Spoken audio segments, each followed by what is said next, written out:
ഞാനിന്ന് എത്തിയത് നമുക്ക് കുറച്ച് ചാമ്പക്കയൊക്കെ പറിച്ച് നല്ല ഉപ്പും മുളകൊക്കെ കൂട്ടി അടിച്ചാലോ.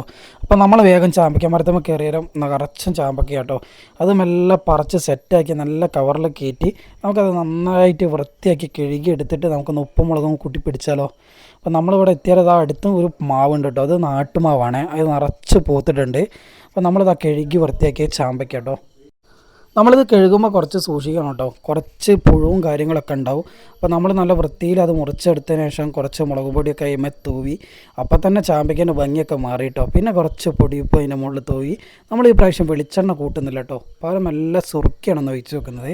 അങ്ങനെ സുറുക്കിയൊക്കെ കൂട്ടി നല്ലോണം ഒന്ന് തിരുമ്മി എടുത്തിട്ട് ഈ ഒരു ലുക്ക് കിട്ടിയിട്ടോ. ശരിക്കും പറഞ്ഞാൽ ചാമ്പയ്ക്ക് അങ്ങനെ തിരുമ്മി വെച്ച് ഒരു ദിവസം കഴിഞ്ഞെടുത്താൽ കുറച്ചും കൂടെ നല്ല സെറ്റായിട്ട് എടുക്കും. പക്ഷേ നമുക്കതുവരെ വെയിറ്റ് ചെയ്യാൻ ടൈമില്ലല്ലോ. അങ്ങനെ നമ്മൾ സെറ്റ് ചെയ്ത് വെച്ച ചാമ്പയ്ക്ക മെല്ലെ ഒന്ന് ടേസ്റ്റ് ചെയ്ത് നോക്കിയിട്ട് നല്ല അടിപൊളി ടേസ്റ്റാണ്. ഇത് കഴിച്ച് തുടങ്ങി കഴിഞ്ഞാൽ പിന്നെ നമുക്ക് നിർത്താൻ തോന്നില്ല, അങ്ങനെ കഴിച്ചുകൊണ്ടേ നിൽക്കാൻ തോന്നും കേട്ടോ.